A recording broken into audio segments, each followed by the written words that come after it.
Welcome back, Bangahz. This is to another episode of Gridiron Bangahz.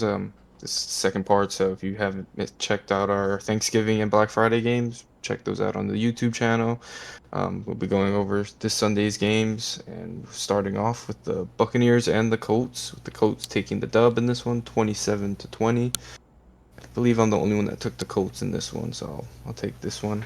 It was a great win by the Colts. I mean, you just kind of saw they're a pretty complete team. I mean, I feel like they have weapons everywhere. They don't have too many superstars. I feel like they're still trying to figure that out, but this team looks like it's going to be ready for next year with Anthony Richardson. I feel like this is what this season's kind of been for them, is just to show what they have around they can put around Richardson, because they've been great for a few years. I feel like it's just they've been grabbing bad quarterbacks that are at the end of their life, so it's been not been working for them. But yeah, Gardner Minshew didn't have the greatest game, but still, I mean, figure out a way to win, get your run game going, lean on it if you need to.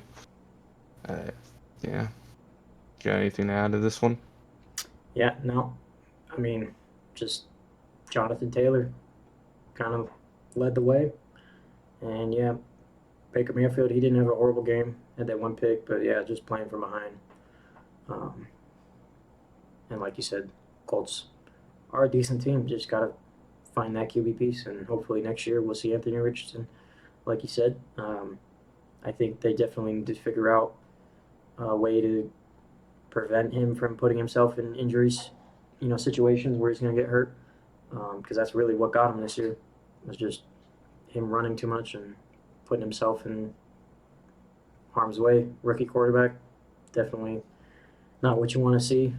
So yeah, if they can figure that out, I think the Colts definitely future's bright. They got the pieces. Um, so yeah, that should be a fun team to watch once they kind of figure things out. They've always been an interesting team. And side note too, I saw Baker go down in the first and was kind of excited because I have always been a Kyle Trask fan, and I took Colts, but I wanted the Bucks to win with Kyle Trask. But look, good news though, Baker did come out, play the rest of the game. But yeah, definitely a decent game. One of the better games on the slate, I felt like. But moving to the next one, we have a divisional battle in the NFC South with the Saints and the Falcons, with the Falcons catching the dub 24-15. Throw this one over to you, Bryson. Yeah, I think I was the one who took the Falcons. I'm pretty sure you guys both had the Saints. Yeah, Um, yeah, just a kind of a rough day for Carr, at least offensively. The yards were there, but he had a pick. Didn't really see much from Kamara, at least in terms of what he normally brings to the team. He had a pretty good day stat wise. The rushing and the combo of the receiving was over 100 total yards. Olave had a huge day, but he did get hurt, had to leave the game. Maybe that played a factor. Him and Michael Thomas being out, kind of both true receivers being gone. Really, the only one being Rashid Shaheed, but he's kind of more of a speed deep threat. So I definitely think that played a big factor. Definitely hurt them going late into the game, not having that passing consistency from your core receivers. And the Falcons, I mean, Bijan had a day. Definitely a big game from Bijan. Good yards from Drake London in the air. The Ritter didn't look great. He had two picks, one touchdown, but yeah, just kind of those weird, kind of scrappy divisional games where we see the team that kind of is the underdog, the team you don't really not expect to win going into it, getting that dub. And I kind of was betting on that record of Ritter at home. I know he did kind of break the record of being undefeated, but it's still a winning record. Uh, so yeah, not a pretty game by all means. Just tough one for Carr, and not having his receivers definitely, I think, hurt him because the yards were there, just couldn't really get in the end zone. So yeah, yeah, totally agree. I mean, scored 15 points, basically all field goals. And yeah, yeah, losing your top two receivers is it's gonna be a struggle. I mean, your tight end room is not the best. I think Taysom Hill, and Taysom Hill is not. Yeah, I I can't think really name you the backup too I much. I think forgot they his have name. Jimmy Graham, but it's I don't. I mean, obviously He's like very. I think he's yeah, just he's packages on the goal line because yeah, he's he's big. not like relevant. Yeah, they have someone that's decent, but not the greatest. But yeah, just not many Juwan threats. Johnson. Juwan Johnson, yeah, Yeah, decent tight end. Bad not talking, horrible, but but when you have yeah, Juwan Johnson and Alvin Kamara as your top pieces, it's going to be a tough day. yeah. And yeah, like you said, Redder. I mean, he did lose a game at home, but that record is still. He had the record before that game, so he's one loss now. Still a great record, but yeah, just another NFC fight. I mean, NFC South fight, just it's unpredictable sometimes, and I felt like this kind of went that way. But it was a decent game for those who watched it. I felt like. Moving on to a very slower pace game, we have the Patriots and the Giants. The Giants getting the win, Tank 10-7. Bowl. Um, my first, I just want to first give my opinion, my recommendation, my tips to the Patriots. If you want your kicker to not miss the game-winning field goal, you don't throw him out there with the number 37 on your back, because that was the grossest kicker thing I've ever seen. He was number I don't know. 37. That's a very kicker-esque number. I feel like. No, I don't know. That 37. I actually, feel that's like more all of like the a punter number.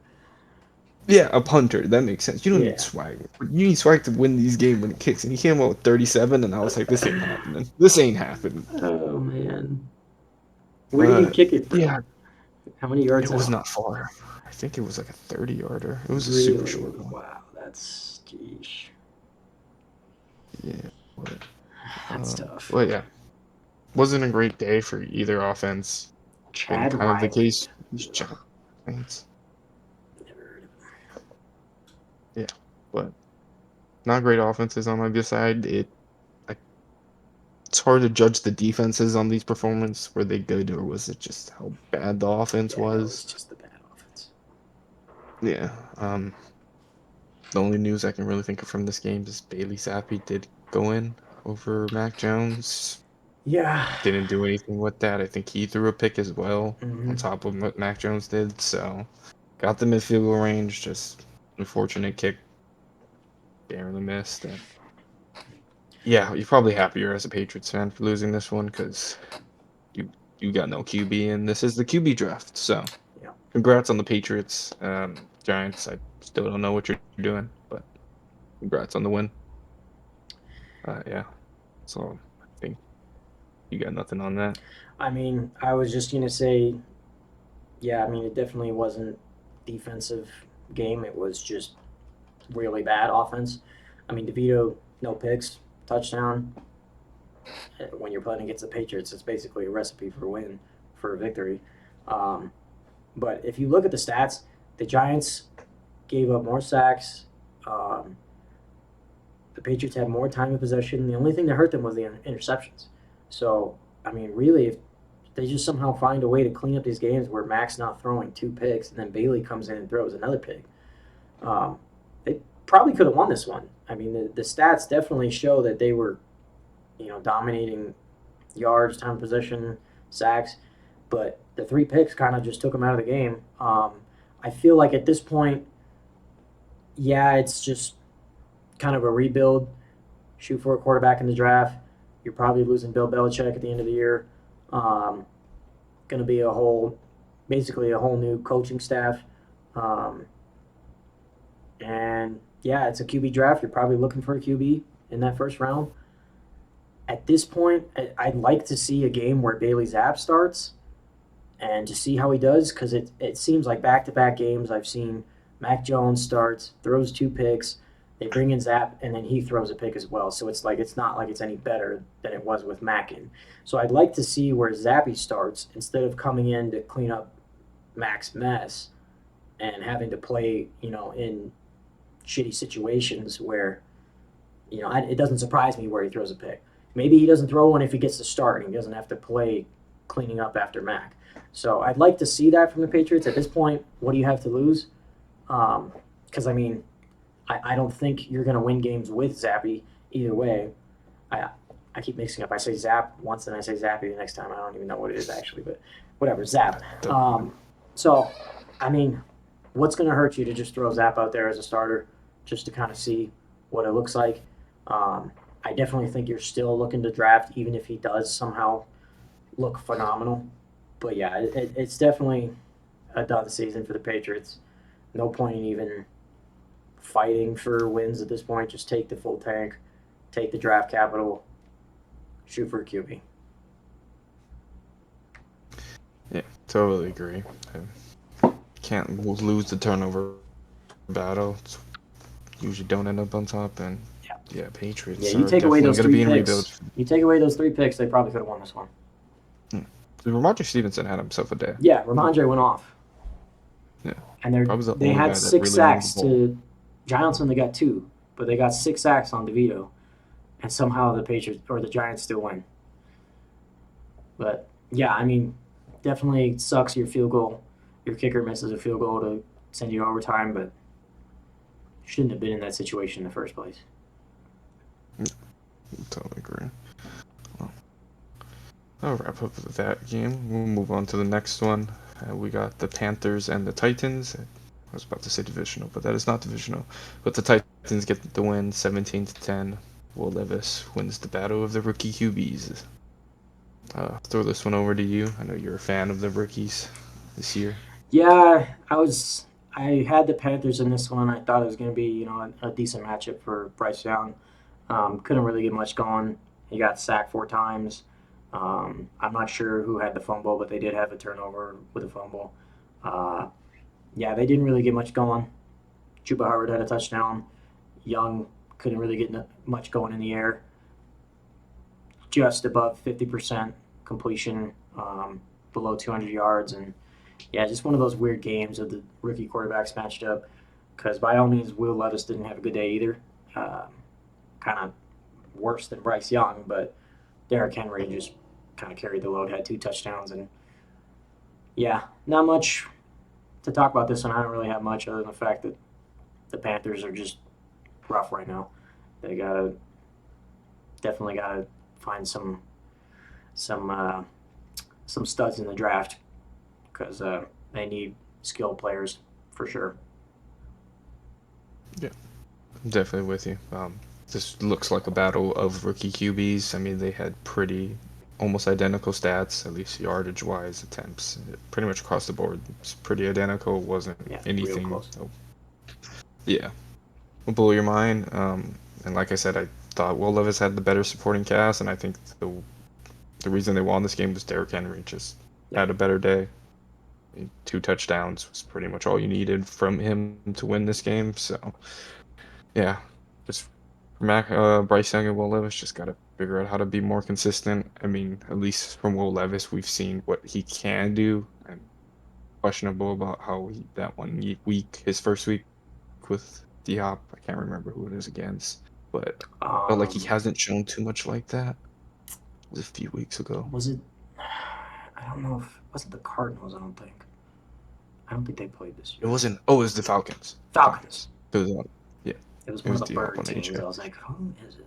Yeah. But I feel like Will Levis hasn't played great. I mean, I thought he played well in the Steelers game after that, but at least stats wise hasn't Yeah. been there. And I mean, you're not throwing turnovers. I guess that's the positive you can take from both of these guys. And yeah, for Bryce, I feel like I still really haven't seen his kind of ceiling Yeah. game yet, where the I one will say, off. like, for Panthers fans and, like, the Bryce doubters out there, it's still too early to say, to write him off right now because he just has nobody.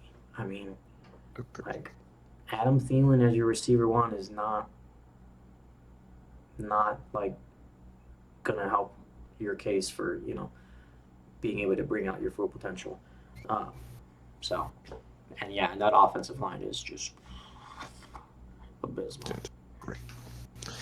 Yeah, and you spend money, and pretty much your assets went to Miles Sanders in this backfield, and now he's barely touching the ball. And you have Yeah, Chuba Hubbard, who Chuba Hubbard's your kind of was losing the battle to Deontay Foreman, I felt like last year, and you have him pretty much as your lead back. It's yeah, not a great case for Price, but you traded away your pick, so can't say you'll get a good pick this year, but early second round there at least. But yeah. They just gotta. I gotta hope they find some gems. I don't know. I definitely need to. They gotta call Because Sean McVay. Somehow Sean McVay finds ways to just I find mean, those diamonds in the rough, dude. you, that's all you have to do. You don't even look at the top prospects. You just look at underrated kids. You have no You chance of just picking up find top those fourth, fifth 70. round Yeah. sleepers, dude, that are just. Uh, Marvin Harrison, we're not getting you. Who's that guy behind you? Who's the second string? You got to be hiding something good back there. Yeah. But yeah, gonna be a few years for the Panthers. I feel like it's still think Bryce Young still has a chance. I won't count him out, but yeah, definitely hard to judge him with just what he has around him. yeah, Yeah. totally agree. Move on to the next one. One of my favorite games, the Browns and the Broncos, with the Broncos getting the win 29-12. I'll take this one just because the Browns. I had the Broncos and I'm happy. I'm not going to talk down the Browns defense. It still was really great today. Little worry. I heard that Myles Garrett was in a sling after the game. Ooh, So tough. I won't say anything on that because, yeah. But it was a great game by the Broncos. They've been on a hot streak. That offense has been moving the ball. Russell Wilson definitely looks better than what we saw last year. Him and Sean Payton kind of been getting this team back into shape. I mean, they've been on a winning streak. They now sit at what, 6-5. That's I think a game out of playoffs right now after having a horrendous start. But yeah, I their defense did enough. I told you I did not like the Browns offense. It was just last week the Steelers couldn't get anything on offense going. So I mean anything from the Browns was good offense at that point. Yeah, it was kind of just a dominant performance. They took the lead early. Browns could never kind of score back with them, so stayed out of reach. And now Dorian Thompson is down, and I think Amari Cooper is down. So I mean, it was a great storytell.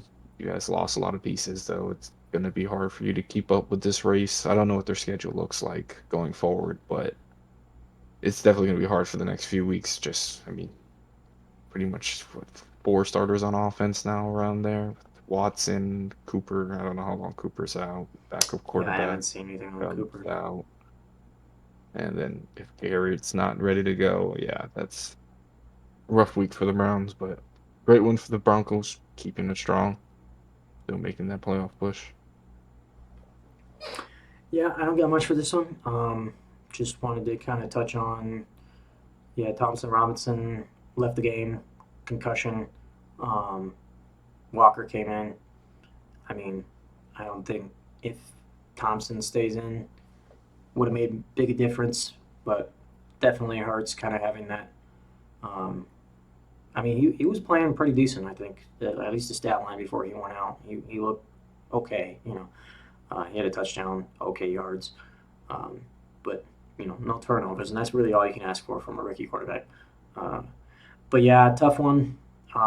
Good for the Broncos. Love to see them turn it around.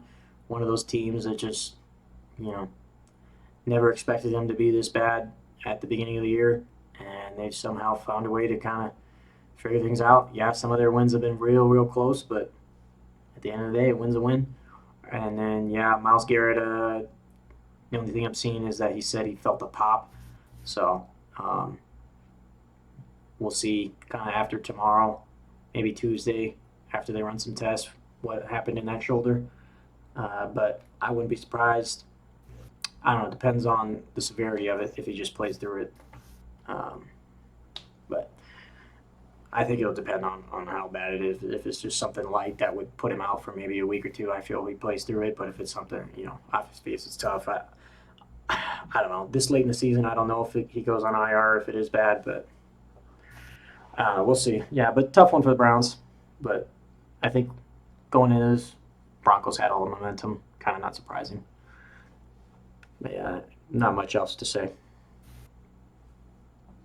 Yeah, yeah, we'll keep monitoring at least the Cooper and the Miles Garrett injuries because those are at least Cooper's huge for fantasy and Garrett's just huge for the NFL as a whole because he hate to admit it, but he has been on an MVP kind of season. So, but keep that in check.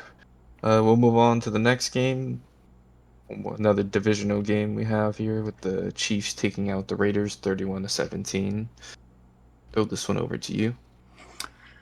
Yeah, nice to see the Chiefs kind of looking like themselves. Definitely a little bit of the scare there after kind of going down 14 nothing, at least kind of at the start of the second quarter. Uh, Josh Jacobs had a huge run. I think it was like a 60-yarder touchdown, something somewhere around there. But a big touchdown, put him up 14-0. Definitely was looking a little worried. Thought it was going to be bad. They came back, scored 14 before the half, and then they finally had a decent second half, put up 17 points, shut them out in the fourth, and yeah, just what we expected to see from Chiefs.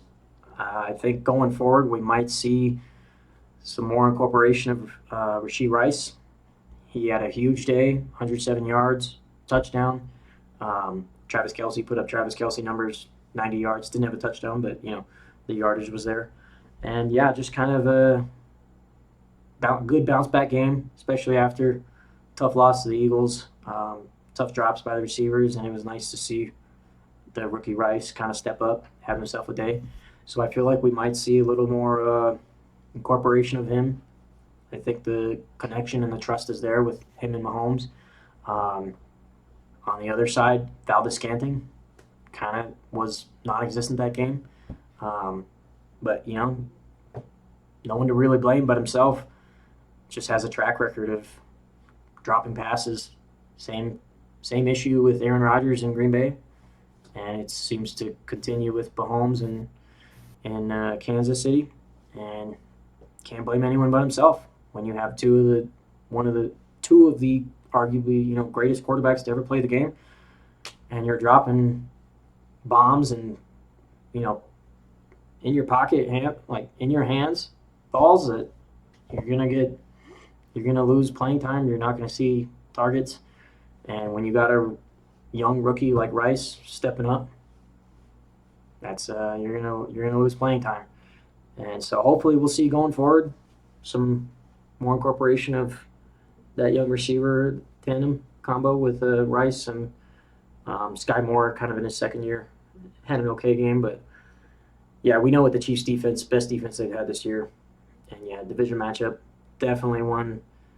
We've seen a history of them kind of dropping to the Raiders, but they finally cleaned things up and had themselves a Kansas City Chief Super Bowl team like game.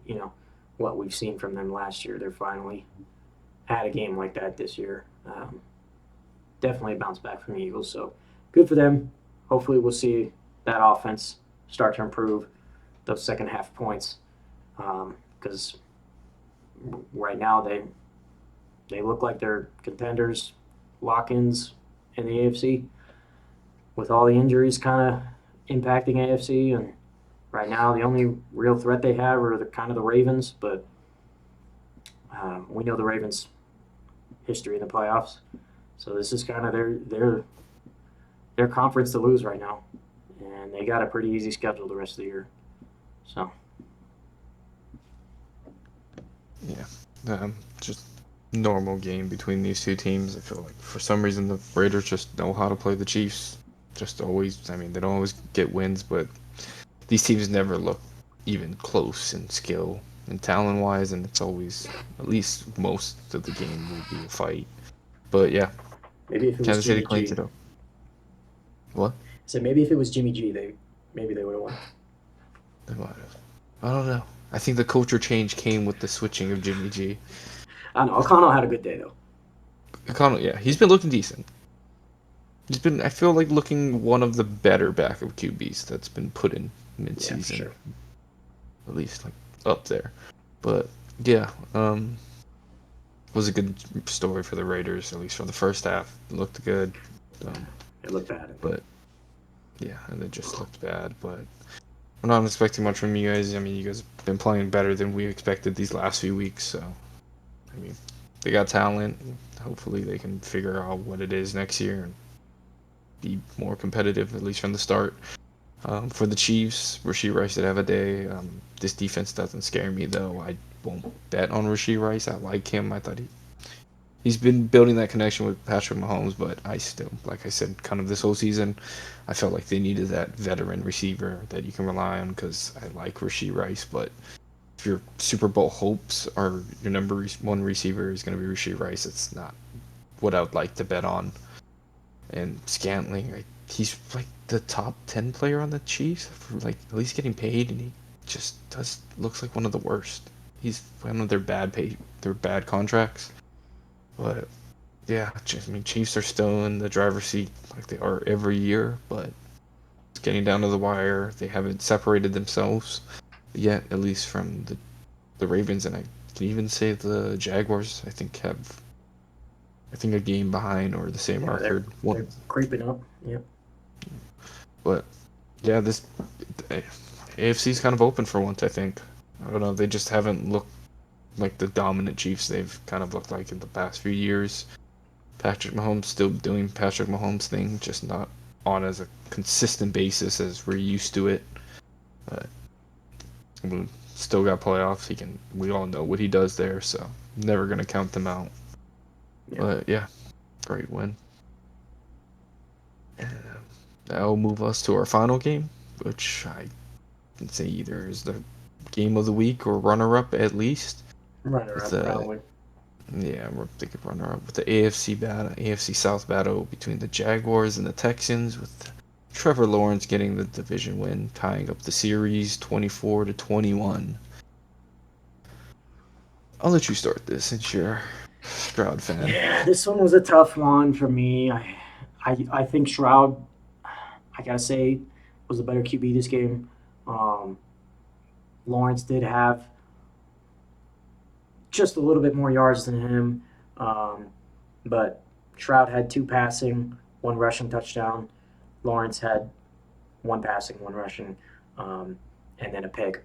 So I think the stats were there, and like just kind of the play was there from CJ Shroud. Definitely outplayed him, just barely. It was close. I'm not saying Trevor Lawrence was bad this game, but yeah, this is a close one. That field goal at the end was so tough to watch. That was just like inches off.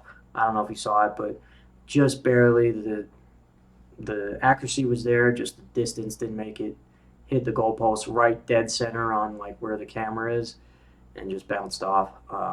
It was a 58 yarder, so real tight. You know, those extra yards make all the difference on those 50 pluses. You know, the difference between 58 and 57 is, yeah, you know, on paper it's 1 yard, but it really makes a difference at the end of the day.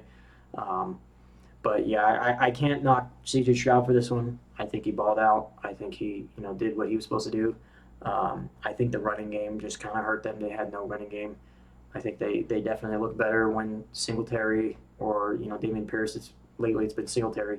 Um, has a good day on the ground, but they just really didn't have much going in the running game. It was just kind of a pass heavy offense this game. Might have been just the script. I think the Jags were kind of up for most of the game. But yeah, tough loss. I would have liked to see the Texans win, just to kind of spice things up in that division and the playoff picture. Kind of lock the Texans in a more guaranteed playoff spot.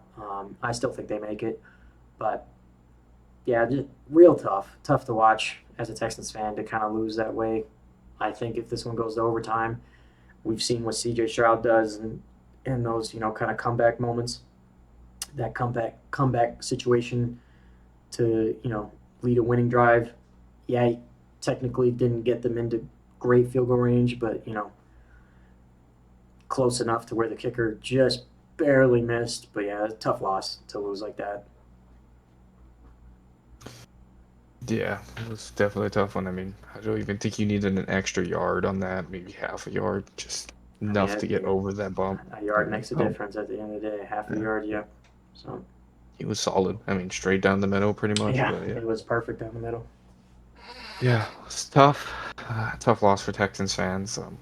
Something I never thought I would say in my life, especially like 5 years ago. But Jaguars Texans look like it's going to be a matchup to watch Oh for yeah, years to come. And I mean, Trevor Lawrence versus Stroud. It's now an even series, but I'm with you. I think Stroud had the better game in my opinion. I don't know. He just every time in the backfield, he just doesn't look like he panics. He looks like he reads the field very well, just takes his time, takes what the defense gives him, and just makes plays. Yeah. I felt like this was, I might put this as my favorite performance. I know he had the huge game against Tampa, but what he went through this game, he just, I don't know, he just looked like he was that guy. He knew what he was doing. And to Yeah. see that from a rookie, it just shows why he's having the season he has. But I'll give credit to Trevor Lawrence. He has a game. He had a good game. I thought his team played just as a whole really well. Trevor's Etienne didn't have the stats to kind of wow you, but he made Yeah. the plays when he did need to make the plays, and really looks like he's finally being utilized again. Huge day from him. Yeah. And Unfortunately for me, as a Christian Kirk owner. yeah, no, trust me, I know because I went against Jake with Calvin Ridley, so it was a pain. But yeah, I still think the Jaguars are more along in this process. They had Trevor for 3 years. They've already been bringing in pieces to help him. So I think the Jaguars are just further along in their kind of building process around the young QB, as every team in the NFL wants to. So we'll see next year what Houston does, because they're gonna buy in after the season CJ Stroud has, and got a quarterback on a rookie deal that looks like the guy. You might as well use that time while you're paying him dirt and bring in as much talent as you can. Kind of see the development, see what he can do in these kind of games. Because I mean, you lost your kicker and you pretty much almost went to overtime. 58 yards is pretty long. I'll give it to him, but you guys were not far off. You guys won the first one, Yeah. and the Jaguars, like we said, are in that fight for the number one spot in the AFC. They are, I think, the record is tied with the Chiefs at 8-3. So, I mean, they showed that if they can get in playoffs, they could make some noise. Just gotta see more from them, and yeah, Yeah, I think the Texans defense definitely didn't step up as much as I thought they would have this game. Jags got 4 sacks on the on Shroud, and Texans couldn't get any sacks on Trevor, so that definitely could have made a difference too. yeah, yeah. Because Jaguars, I felt like Jaguars defense played well. Yeah. Like, I mean, Stroud just looked like he was on one, and Yeah. I think you guys Yeah. No, did. Stroud just looked amazing. He looked locked in, Yeah. but yeah, they just did enough in that last drive to cause panic. I mean, I don't know how much I like that kind of screenplay they had for the running back with Singletary. Mm-hmm. They lost 19. I mean, we've seen what Stroud is doing. Let him air it Yeah. out. Just let him play. Yeah, but it's one call. They made the yard set back, but yeah, definitely was a great game. Yeah. Any final No, that's takeaways? all I had. Yeah. Definitely two teams we're gonna continue watching. Just Houston fighting for the division and Jacksonville fighting for seeding. Could be number one.